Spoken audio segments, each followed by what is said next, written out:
Mega Nana Krista! Sorry, this is the wrong blue CGI character that also has an S in his name. Alrighty then, my royal chums, I'm going to be reviewing a live-action remake of Lilo Stitch. So, is it as good as saying it's the best Disney animated movie? Well, in my personal opinion, nah.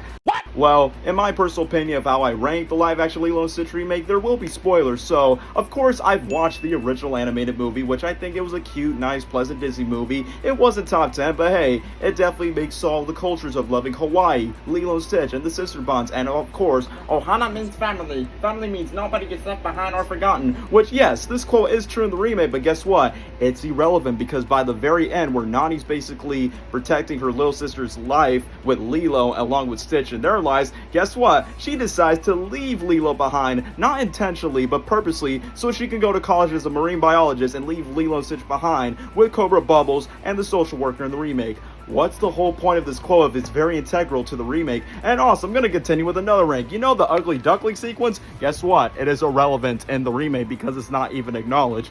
What? Of course, Stitch himself is the best part of the movie. I mean, literally, he looks as adorable as he is in the original film. It's the same voice actor that literally voiced him in the animated film. So yeah, Stitch is good, is what I remember back in 2002. But when it comes to live-action Lilo, she's nice. I think the solid actress did like a pretty solid job of doing the whole Lilo and Stitch dynamic. Those are what we like in the original. But as for Jumba, look like this massacre of my boy, because no offense, man, like they made Jumba the main villain of the movie because they unfortunately couldn't have the budget of the original villain, Captain Gantu, because budget reasons, and we're gonna make Jumba the villain. And what's stupid about it is, one, the dude from Hangover, Lego Joker, Humpty Dumpty, that dude completely miscast. He lacks the Russian accent where he sounds like an angry Discord mod. 100 supercomputers!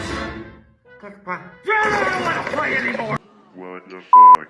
And as for Peebly, his design is like if Mike Wazowski and Squidward had a baby and he's like a disgusting Ninja Turtles monstrosity. So they were just like hideous to look at in CGI. At some times, there's even one wedding sequence which I'm like, wait a minute, why is it playing Bruno Mars having a blue fictional character in a wedding subplot? Reminds me of the things that I dislike about Sonic 2, even though I do like Sonic 2. But anyway, back to Lilo and Stitch. So I think for die-hard fans, you're either on two sides. You either like it because, I remember it because of nostalgia, or you're going to be very disappointed for like the big changes for what they've done with the remake, whether it's the ending or the villain or just integral key elements that are just very missing from the original. So I don't recommend this for everyone because it's a cash grab remake for Disney, and Disney ain't gonna stop the cash grabbing train. So I will say this, I would give it like a 4 or 5 out of 10 in my personal ranking, but you guys get to decide. Will you be interested to see Lilo and Stitch, or in this case you got to see more of Jumba being an angry Discord mod? So yeah, that's my review.